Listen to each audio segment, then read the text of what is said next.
a gente vai dar sequência aqui na discussão, né? Eu vou parar a apresentação e vocês poderem estar ouvindo aquilo que vai ser gerado nessa experimentação. Vamos ver quando aparecer aqui para vocês. Perfeito. Então, o que eu havia preparado, né, foi uma apresentação, agora sim, foi usando uma ferramenta, que é uma ferramenta online, né, está disponível aí para vocês. Vou colocar aqui no chat, tá? E aí, rapidamente, eu só vou fazer um passeio aqui, mas depois eu posso preparar um vídeo com mais detalhes, né, quanto a essa ferramenta em si. Então, note que o que ela traz? O que a gente vai fazer? A gente vai colocar alguns dados, né, e a gente vai escolher, né, como vai ser esse mapeamento da altura, da duração, das escalas, né, e finalmente dos instrumentos musicais que a gente gostaria de estar ouvindo, né? E para cada um deles, ao final, ele vai gerar para a gente um arquivo, né, que é um arquivo tipo MIDI. Então, você consegue depois usar esse arquivo e colocar, manipular ele, né, ouvi-lo da forma que você achar mais conveniente, né? E aí o que eu vou tá sonificando, né, vai ser um gráfico de um espectro, e aqui estão os dados cruz. Vocês não conseguem ver.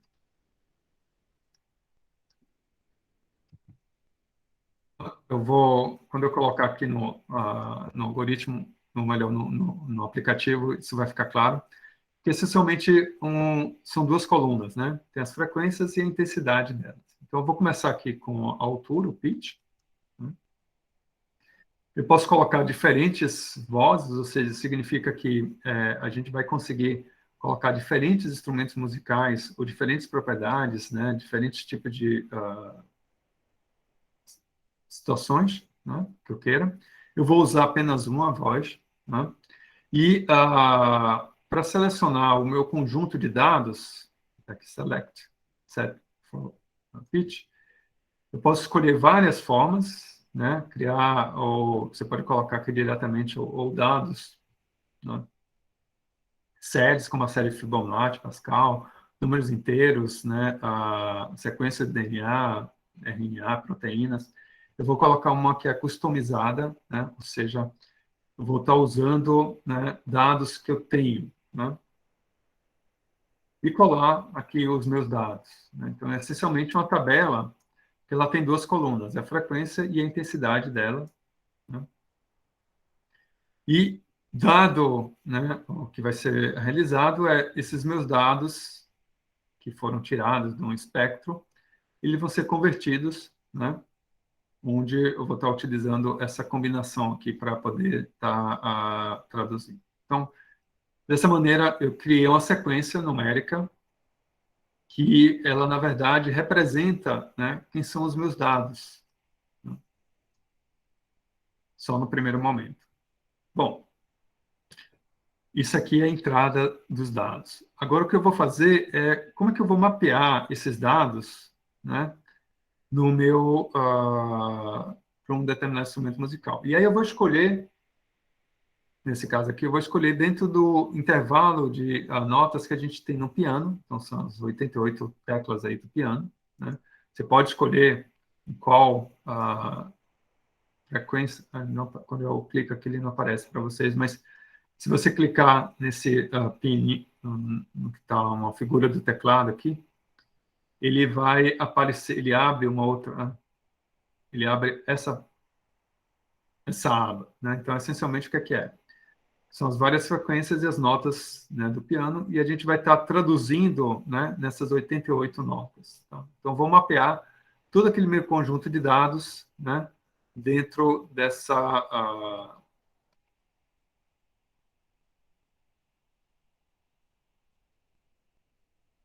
aqui com o Google deve voltar agora para vocês. Beleza. Bom, aí o que eu vou selecionar? Qual que é o tipo de algoritmo que eu vou estar utilizando, aqui vai ser uma divisão, né? Então eu vou dividir, né, aquelas notas e frequências, né, dessa maneira, e com isso eu fiz um mapeamento, né, das minhas várias notas, ou seja, ele vai estar identificando, né, tudo que não tem nenhum pico, né, e está colocando como um, e aí, quando aparece alguma informação adicional, né, os picos nas minhas, no meu espectro, ele vai aparecer com uma nota diferente, né? Bom, então, feita essa primeira parte, vou agora para a parte de duração, né, essa segunda fase aqui, e eu vou fazer, né, a mesma, apresentando, né, com a mesma, utilizando o mesmo sistema. Pode escolher qualquer uma dessas, né, eu vou escolher esse FI. E aí, o que ele fez? Ele traduziu, né, parte daquelas intensidades e nas frequências, e agora em uma duração, né? Então, eu vou fazer de novo o processo de como é que vai ser esse algoritmo, está traduzindo aqueles dados agora em tempo, né? Escolhi a divisão, poderia ser outras, né? E vou partir para a parte de escalas, né? Então, nas escalas, qual que é a ideia? Eu posso escolher diferentes escalas para quem está acostumado com música, né? A mais natural para a gente no mundo ocidental, a escala cromática, e eu vou escolher, né, como a chave em Dó, né?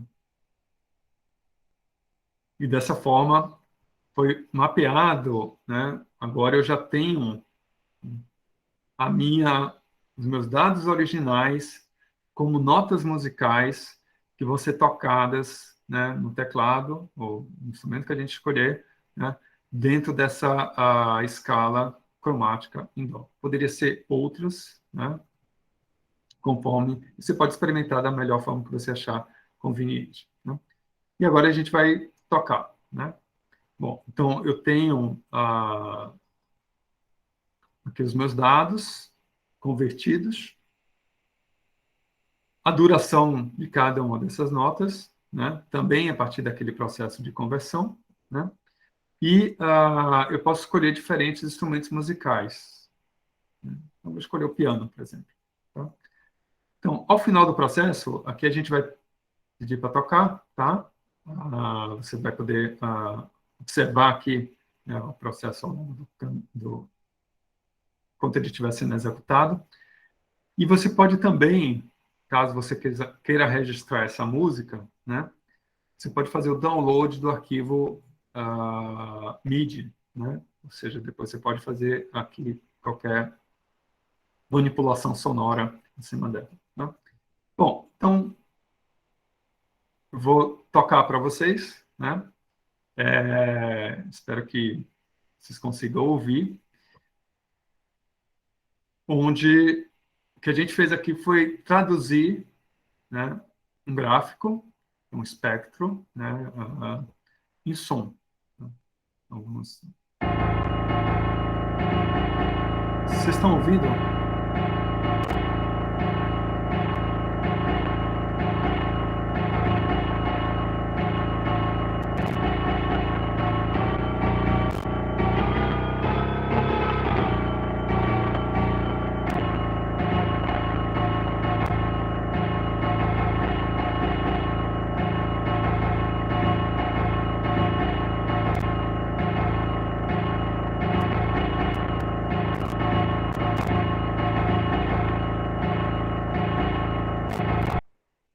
Pronto, acho que basta.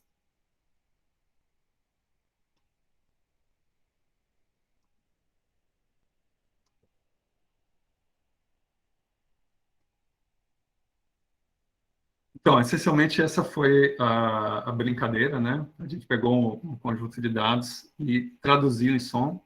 E o site está disponível para vocês. Depois eu posso preparar um vídeo com mais detalhes, né? Que a gente acabou sendo um pouco rápido, mas com informações adicionais que possam estar auxiliando a vocês também fazerem esse tipo de experimentação. Então, note que é uma maneira, né, bastante intuitiva e, ao mesmo tempo, acho que traz aí uma forma experimental, né, de poder estar traduzindo, né, alguns fenômenos, e tem esse lado lúdico, né, de trabalhar com a música. Acho que tem é sempre, ela, talvez, para algumas pessoas, né, talvez para a grande maioria das pessoas, e eu vou falar um pouco da parte de física, né, ter esse contato primeiro com um fenômeno físico, a partir da música, seja menos traumático ou menos, não cria uma barreira tão grande quanto se você viesse com a equação matemática e tentasse mostrar aquele fenômeno, né, a partir das equações, né, ou das implicações dele. Então, é algo que cria uma maneira intuitiva, né, e eu acho que cria uma ponte, né, de diálogo aí entre as várias experimentações, né, que podem ser feitas. E pode ser um elemento legal, né, para ser utilizado em sala de aula, né? Bom, então, o que é que a gente pode fazer mais com essas imagens, com esses gráficos, né? Aí eu vou, para finalizar aqui nos últimos minutos que eu tenho para essa discussão de hoje, eu trouxe algo também bem sintético, né? Isso aqui, na verdade, é algumas semanas de curso, assim, que a gente trata da questão da narrativa, né, e literatura, ou seja, o uso da palavra como uma forma de também fazer essa ponte, né, com o ensino de ciências, né? E a ideia aqui é poder, a partir de um gráfico, né, usar esse gráfico para estar produzindo narrativas, produzindo histórias, né? Bom, então vamos lá. O que a gente espera, né, quando a gente vai estar representando narrativas, né? Então, a maneira como que eu quero estar trazendo aqui para vocês é uma forma diferente, né, de não só estar apresentando as ciências a partir de imagens, né, mas também, né, de estar estimulando, né, essa correlação entre ciência e arte, né, de uma forma a poder, né, criar essa ponte. E a gente vai fazer uma ponte agora com a literatura, tá? Seja lá também qual for a área de ciência de seu interesse, biologia, química, física, né, seja lá qual for. Bom, então, de uma forma mais ampla, né, acho que existe nas narrativas uma certa hierarquia, né, quanto às necessidades. Então, talvez a primeira seja fisiológica, né? Então, qual que é o valor da comida, né? A água, o ar, abrigo, descanso. Então, você contar uma história, né? É uma questão de vida contra a morte. Ou seja, você ter essa informação é algo que é importante, né? Está sendo registrado e muitas das vezes ele é feita da forma oral ou escrita, né? A outra, ela traz uma certa segurança também, né? Ao grupo, a segurança pessoal, né? Em termos de história. É, de novo, essa questão da vida contra um destino pior, né, do que a morte, e assim vai, né? Bem como a ideia, né, de estar traduzindo, ou de alguma forma relacionando, né, esse valor dos relacionamentos são mais íntimos, né, como amor, pertencimento, amizades, né? E aqui você tem uma dicotomia entre amor e ódio, né? Você também tem um processo de estar ligado à estima, né, que é essencialmente o valor, o prestígio, de uma realização pessoal, e uma outra dicotomia, que é a questão da realização e do fracasso, né? E uma autoatualização, ou seja, um valor para você atingir o seu potencial, né, que tem a ver com a evolução da gente na vida e essa a relação entre maturidade, ingenuidade, né, o despertar, né, para a vida ao longo desse processo e, obviamente, a transcendência, né, ou seja, você tem um valor da qual você se torna maior do que você mesmo, né? E aqui vem outra dicotomia que é entre o bom, o bem e o mal, né? Então, o que a gente tenta, muitas das narrativas, ela tem muito desses aspectos, né? Essencialmente, ela pode ser, não estou limitando, né, o poder de imaginativo de ninguém, mas a gente pode categorizar, né, dentro de alguns desses aspectos, que é o que a gente vai tentar, né, fazendo, né, nessa discussão que eu acabei trazendo para vocês, né? Bom, então eu vou dar um panorama histórico, né, para saber onde é que a gente está, né? Se a gente for pensar em termos de literatura, né, da narrativa em si, né, acho que os primeiros registros é de quase 4.000 anos atrás, né, que é a história do Gilgamesh, E se você for pensar na ciência, né, as humanidades, elas cobrem todo esse período aqui, né? Pelo menos o registro de narrativas. As narrativas na ciência, ela ocorre é muito mais recente, né? Algo da ordem de 100, 200 anos, né, no máximo, né? Então, é o que a gente vai tentar, né? A estrutura, vocês vão ver, da narrativa científica, ela está muito ligada a essa sigla, né? Que é Introdução, Métodos, Resultados e Discussão, né? É isso. E esse estilo, ela apareceu há menos de 150 anos atrás, né? Com essa revista, que é a Transaction Philosophical Society, né? Que definiu mais ou menos como é que é o estilo que a gente escreve ciência, né? E tem essa estrutura, essencialmente, né? Então, as narrativas, elas aparecem ao longo da história muito antes da ciência, né? E é uma maneira também, um método sistemático para a gente descrever o mundo, tal qual a ciência, né? Mas qual que é a diferença entre um e outro, né? A diferença é que, no caso da ciência, né, a gente tem o direito de suspeitar do que é verdade. E na literatura, a gente tem o direito de inventar a verdade, né? Essa é a grande diferença entre uma coisa e outra, né? Ou melhor, entre estilos, né, e formas da gente estar usando a palavra, né, em termos de narrativas, né? E a gente vai explorar um pouquinho isso, né, onde, de fato, a gente vai estar suspeitando dessa verdade, tal qual a gente faz em qualquer processo científico, né?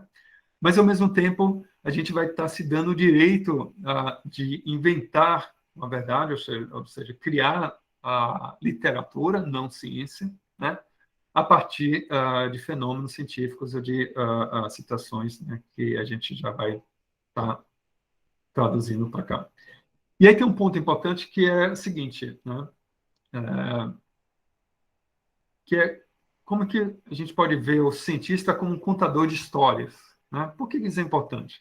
Porque, no final das contas, a gente quer, de fato, estar despertando o público, né, para o relato científico, e a ideia é poder estar trazendo estratégias que normalmente são utilizadas nas narrativas, né? Por que é mais interessante para o nosso aluno assistir a série do Netflix do que assistir a aula, se você ver o documentário de tal canal, do que tá vendo ao vivo aquele fenômeno em si, né? Porque aqui a gente tem uma relação que é, de alguma forma, a ciência vai precisar de criar uma narração, né? Uma narrativa, né? Criar uma história para tornar ela mais interessante, né? E aí, nesse sentido, tem alguns aspectos, né, que precisam ser respeitados. Obviamente, a gente não quer simplesmente estar passando, né, esse processo de uma forma hollywoodiana, né, mas ter elementos que a gente possa, de alguma forma, trazer, né, ou despertar, né, esses jovens, ou o público em geral, né, de uma forma muito mais engajante sobre os fenômenos científicos, né? Então, ela precisa ser informal, literal, né? Obviamente, tem uma linguagem acadêmica aqui por trás, que é chamada a parte cerebral desse processo, e a parte mais visceral, né, que é você trabalhar com as emoções, você trabalhar com a intuição, o lado artístico, esse lado hollywoodiano mesmo, né, uma história que ela tem que prender sua atenção para você, de fato, ter interesse e dar continuidade na história. É um pouco essa estratégia que a gente está querendo fazer. E aí tem um lado que acho que eu gostaria de chamar a atenção, para não parecer que eu estou passando uma mensagem errada, né, que a gente queira, né, tá uma popularização da ciência, né, da forma midiática, né, mas sim algo que, será que a gente não pode, de fato, estar trazendo alguns elementos de narrativa, né, e ter esse equilíbrio entre uma questão sensacionalista, que normalmente é colocado, quando você vê ciência na mídia, ela tem muito dessa parte sensacionalista, né, e a gente ter esse mesmo cuidado como a gente tem no experimento, né? Então, será que a gente não consegue trazer esses elementos e, de alguma forma, tornar a nossa história, a nossa narrativa quanto àqueles processos científicos mais interessantes? é mais ou menos essa proposta aqui que eu queria estar provocando vocês, né? Então, a ideia era, de fato, sair, né, de algo que seja chato, como é normalmente feito, vamos ser sinceros, no texto acadêmico, não é um texto que tem que ser usado na sala de aula, ou que tem que ser levado para o público em geral, né? Mas, ao mesmo tempo, ele não pode ser tão confuso ou sensacionalista, né? Se você traz muito de elementos narrativos, ela parece uma história que ela não é crível, né? E a ideia é poder encontrar aqui um meio do caminho, né? De tal modo que a nossa narrativa ela possa ser interessante, né? Ao mesmo tempo informativa, né? E também trazer, né, uma parte documental e, ao mesmo tempo, provocar críticas, né? Então, essa é mais ou menos a proposta aqui na discussão, né? E o que a gente gostaria de estar fazendo vai ser um pouco nessa direção, né? Acho que, por conta do tempo, bom, o que a gente quer em termos de narrativas e ciências, né? E aí vem um papel importantíssimo do observador, né? Então, não só de quem está realizando, né, a pesquisa, mas de quem está também, né, traduzindo esses dados, né, e mostrando esses dados, e ver aquelas perguntas que eu havia colocado desde o início, né, quando a gente falou da imagem, do som, bom, o que eu quero saber sobre esses dados, né? O que você quer mostrar com isso, né? Então, para quem está observando, né, isso é essencial. Qual é a mensagem que você quer passar, né? Então, se você quer criar uma narrativa em ciência, normalmente a gente vai estar se perguntando, né? Isso aqui está sendo confirmado, aquilo que eu estou esperando, né?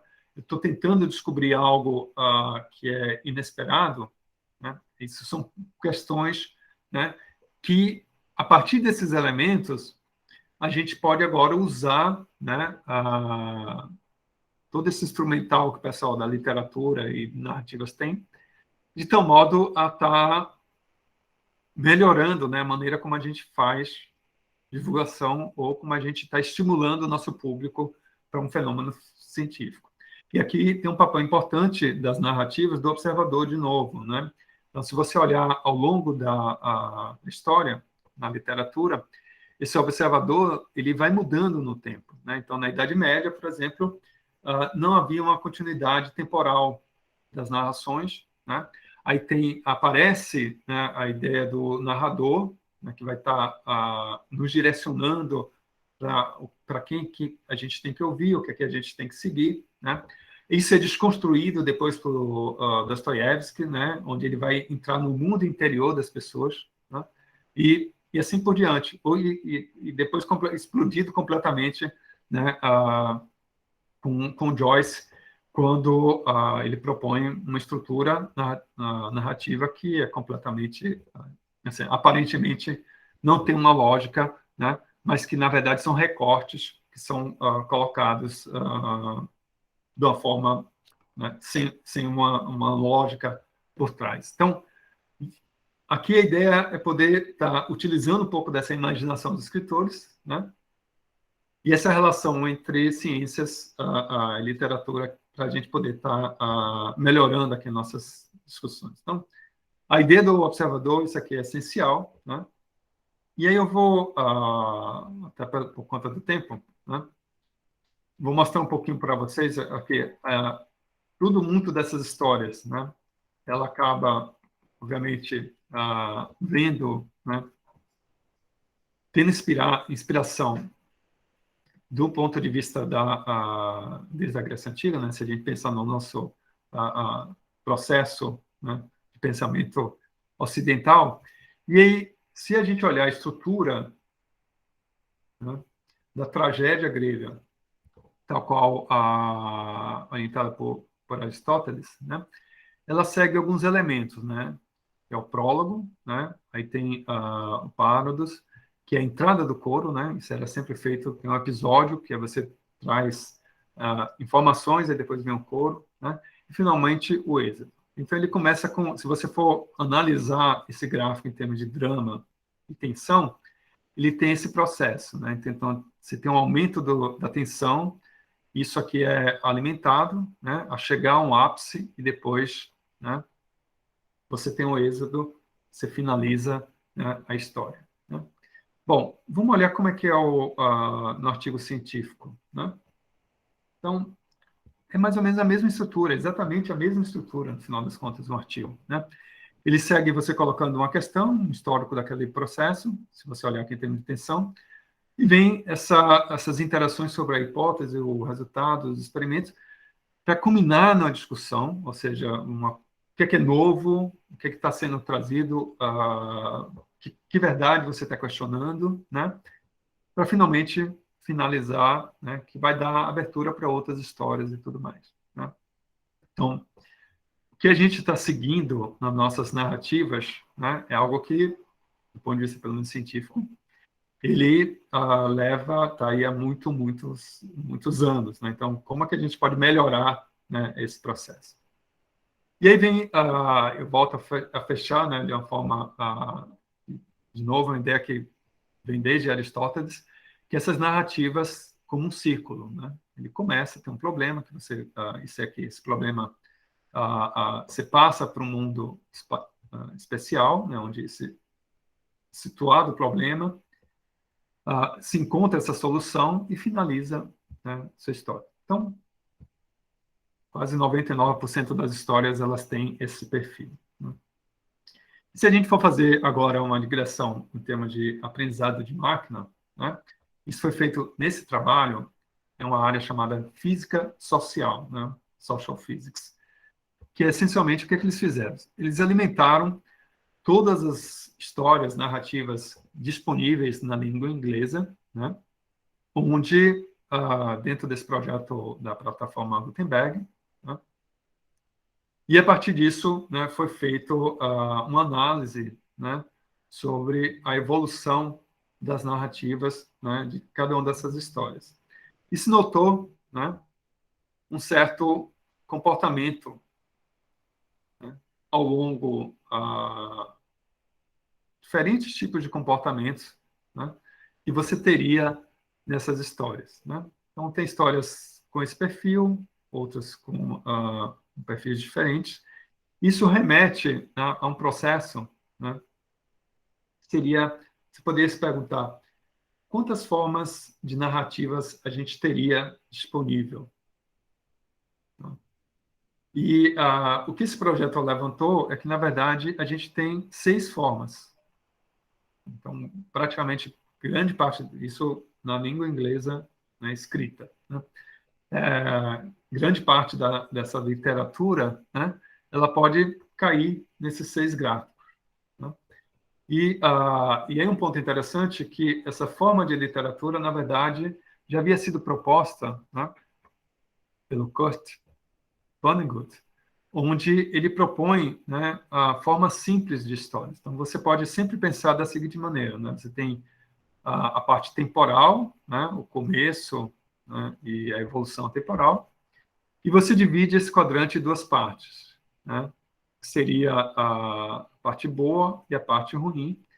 E aquelas 6 histórias, aquelas 6 formas, né, ela acaba caindo, né, nesses vários caminhos. Então, ela pode começar com valores positivos, né, e com o processo, o nosso protagonista, o nosso personagens, ele cai, um caso de processos negativos, e depois ele tem uma mudança, né, às vezes ele vai terminar melhor do que começou, né, ou às vezes pior. Né? Então, o que o Kurt e esses processos de aprendizado de máquina nos mostraram é que a gente consegue, né, caracterizar todas essas narrativas em ao menos 6 padrões, né? Seja ela unidirecional, bidirecional,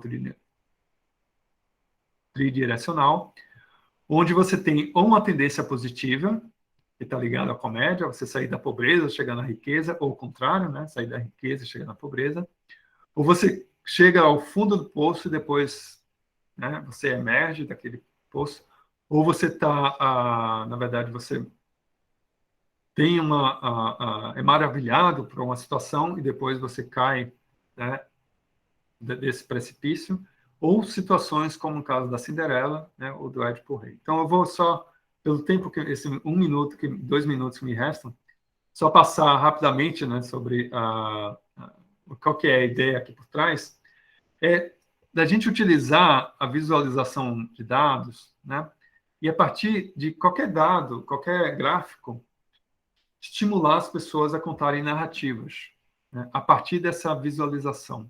Né? Então, eu tenho um processo que, se ele está aumentando e diminuindo, né, tem um processo que se torna positivo, depois negativo, aqui ele vai ter uma transição, né? De fato, ele chega no fundo do poço, depois ele sai dessa situação e finaliza, nesse caso aqui, de uma forma melhor do que ele começou. Né? Como pode ter também várias outras situações, como eu havia comentado. Né? Se sair da pobreza para a riqueza, né? Se sair da riqueza para a pobreza, como o caso de Ícaros também, né? Começar a ser maravilhado, chegar a um ponto e depois, né, ter um desfecho negativo, né? Ou uma sequência de arcos, né, situações que vão positivas e negativas, de tal modo a criar uma dinâmica. Né? Se você vê no Harry Potter, no Rei Leão, todas as histórias da Disney caem nessa sequência, né? Ou o processo da Cinderela, né, que começa muito bem, depois termina mal, depois melhora de novo, ela termina muito melhor do que começou anteriormente, então você sobe, cai, sobe, e assim vai. E tem maneiras, né, até por conta do tempo eu não vou, mas eu vou deixar esse slide aqui para vocês, que é um processo que pode ser utilizado também, né, como uma forma de estar estimulando a biografia de alguns cientistas, né, o processo de você poder estar essa jornada, né, da descoberta, ela é muito similar à jornada do herói que é utilizado na literatura. Né? Então, é algo que pode ser explorado também para a gente estar trazendo elementos de história da ciência, né, mas com uma narrativa muito mais engajante e interessante. É por isso que a equação, né, assistir a série Gênios com Einstein no National Geographic, talvez soa mais interessante do que a gente apresentar, né, essa exposição sem criando, né, esse cenário de interesse narrativo. Né? E finaliza aqui com então, qual que é a minha sugestão de tarefa para vocês, né, para a gente estar fazendo a tarde de hoje? Escolher um gráfico, né? Aqui eu coloquei cotações de uma moeda, você pode escolher o que você quiser. E você imaginar uma ficção a partir desse gráfico. Né? E a outra, né, é você poder pensar, se você fosse desenhar a narrativa da sua vida, né, ou a narrativa desse período, agora na pandemia, né, como que seria o gráfico disso? Então, essa vai ser a tarefa que eu vou estar passando para vocês. Né? E acho que só fechando, então, como resumo, né, a nossa discussão, ela vai um pouco nessa ideia de estar trazendo a palavra, né, na forma de narrativa, para poder fazer esse alinhamento entre ciências e literatura, mas não vai ficar apenas nisso, né? Eu acho que tem um lado, deixa eu só ir para onde eu estou querendo, que aí eu já fecho, tá? Desculpa aí estar passando desse minutinho. Então, quais são os elementos que a gente precisa, né? Acho que a primeira é a pergunta e a isca, né? Então, você tem que convidar alguém para essa aventura, né? Você vai vir comigo? Ó, tem uma coisa interessante aí para a gente fazer, né? A segunda é apelar para a imaginação, né? Então, note que não é a questão de confundir ou você sobrecarregar em termos de narrativa, mas estimular essa imaginação, né? Como é no processo científico também, né? Trazer analogias que são acessíveis, ou seja, está próxima do dia a dia das pessoas, né, do teu público, né? E talvez um ponto importante que muitos dos colegas, né, a gente não tem tanto esse cuidado, é que, para não ser tão confuso, a ideia é sempre estar focando num único conceito-chave. Você traduz isso, depois esse conceito-chave ele pode abrir portas para outros, né? Aí vai virar outra história, né? Então vira aquela Mil e Uma Noites, né? Cada dia você tem uma história diferente que vai se abrindo, né, nesse falar, né, e discussão do ponto de vista científico, né? Exatamente, né? Essa questão do começo, meio e fim, ele tem que ficar claro, interconectado, para alguém que vai estar seguindo a sua história, né? Então, tem essa confusão. E essa ideia de não poder usar tantos jargões, né? Ou seja, ter os termos técnicos explicados, mas sem jargões, né? Então, ah, todas essas possibilidades, né, faz com que a gente possa, de fato, melhorar, né, a forma que a gente pode estar trazendo a ciência de uma forma narrativa e finalizar sempre, né? Então, ao mesmo tempo que você está fazendo o convite, essa história ela tem que fazer sentido para a pessoa, né? E a gente tem um lado na ciência que é muito rico, que é a possibilidade da relevância, né? Então, isso tem um impacto no nosso dia a dia, no nosso corpo, na maneira como a gente vê o mundo, nos aparelhos que nós utilizamos. Então, essas aplicações é uma forma também de trazer esse lado imaginação e esse lado, essa conexão, né? Ou seja, são elementos que o pessoal em literatura utiliza e que a gente pouco utiliza nas nossas aulas, nos nossos processos. Então, essa foi mais ou menos essa provocação que eu queria estar trazendo para vocês em termos de aula. E uma atividade que eu venho fazendo com muita gente, né, em algumas das oficinas que a gente faz, é como que a gente pode usar esse texto, né, e a ciência de uma forma direta. Por exemplo, eu posso sair da fake news para a Wikipédia, né? Então, quanto que você precisa, de fato, conhecer algo para explicar um fenômeno em ciências, né? Então, a gente pode começar escolhendo uma fake news, né? Do grupo, quem os alunos acharem a mais esdrúxula possível. A partir disso, a gente escolher qual que seria a mais interessante, né? Depois, identificar qual que é o conceito científico central daquela fake news, o que está de errado ali, né?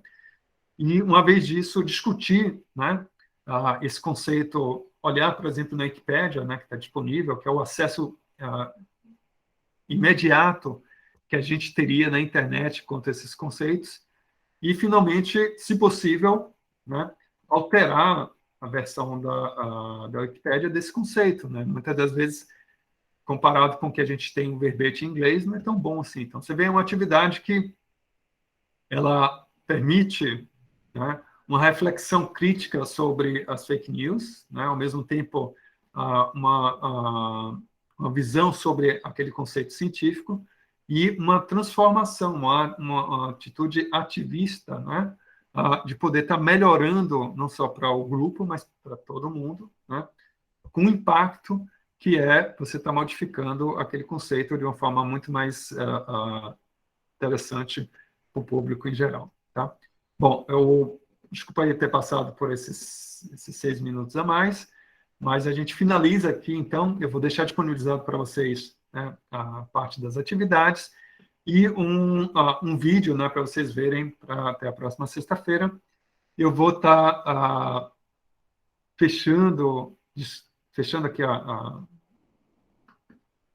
gravação, né? Tá interrompendo aqui a gravação, mas vou ficar aqui disponível para caso vocês tenham dúvidas, questões, tá? Desculpa aí de novo ter passado o tempo.